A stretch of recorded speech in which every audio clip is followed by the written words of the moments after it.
est-ce que vous connaissez le processus de la publication et de la rétractation dans les journaux scientifiques? Peut-être que vous avez l'habitude des publications scientifiques et que vous savez que pour faire en sorte de publier dans un journal, eh bien, il faut que ce soit relu par des pairs. Donc, il faut qu'il y ait des gens en fait qui valident cette publication-là. Ce sont des experts dans le domaine. Mais est-ce que vous saviez aussi qu'une étude pouvait être rétractée?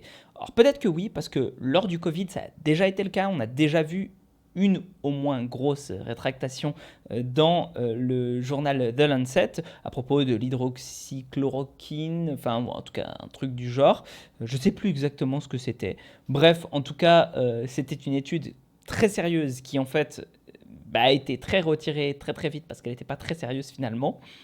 Mais là, j'aimerais qu'on en parle dans les sciences du sport avec une nouvelle étude qui vient un petit peu, enfin, pas une nouvelle rétractation, on va dire une rétractation semi-ancienne, parce que je crois que j'en avais déjà parlé dans une autre vidéo, mais qui vient un petit peu apporter de l'eau à mon moulin vis-à-vis de ce que j'avais déjà dit sur Huberman, etc. Ça semble un peu obscur, je vais vous le résumer d'ici quelques instants.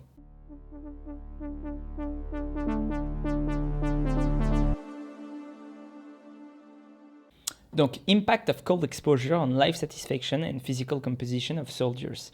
Donc, c'est ça, l'étude qui a été rétractée. Alors, c'est simple, c'est écrit « This article has been retracted ». Voilà, c'est catastrophique mon accent en anglais là sur cette partie-là. Bref, on s'en fout. Ça a été rétracté.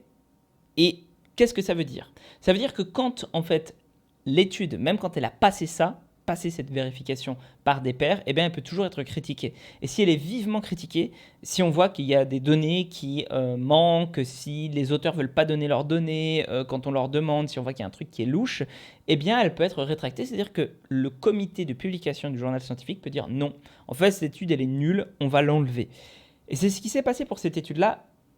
Petit problème, cette étude-là, elle avait été très mise en avant, notamment par Andrew Huberman, qui a dit, eh ben voilà, vous avez vu, en fait, se doucher dans le froid, mettre de l'eau froide sur soi, eh ben c'est très bien, parce qu'en fait, les gens, eh ben, ils sont plus satisfaits. Ils se sentent mieux quand ils ont quand ils ont pris ces bains froids, ces douches froides, les soldats là de cette étude-là, ben voilà. Puis ça a même amélioré leur composition corporelle, ils ont brûlé plus de gras.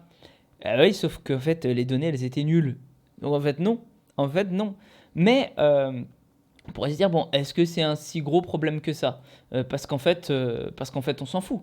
Eh bien, oui. Oui, c'est un problème que des gens en parlent comme ça et prennent pas le temps un petit peu de faire l'investigation scientifique eux-mêmes quand ils sont pas experts.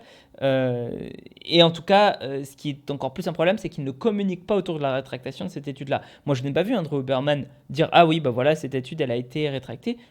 Je suis pas sûr qu'il l'ait fait. J'ai de gros doutes là-dessus. Peut-être qu'il l'a fait. En tout cas, c'était beaucoup moins visible que son épisode de son podcast. Je crois d'ailleurs que l'épisode est encore disponible en ligne.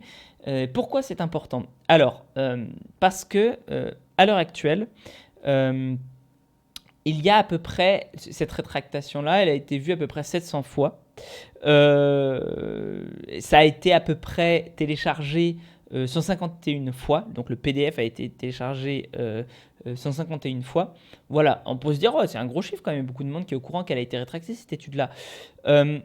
L'article original, par comparaison, il avait été vu 55 000 fois et il avait été téléchargé 600 fois.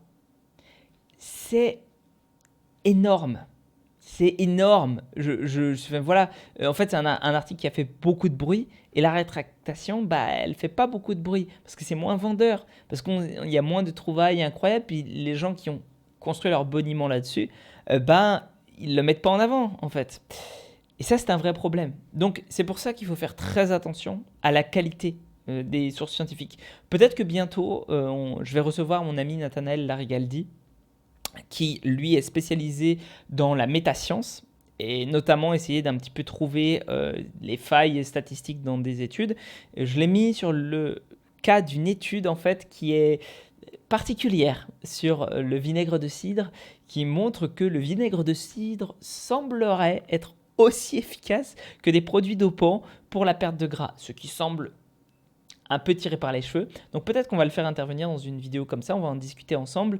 On va voir s'il y a un petit peu des problèmes dans le traitement des données statistiques ou des choses comme ça, chose qui me semble probable.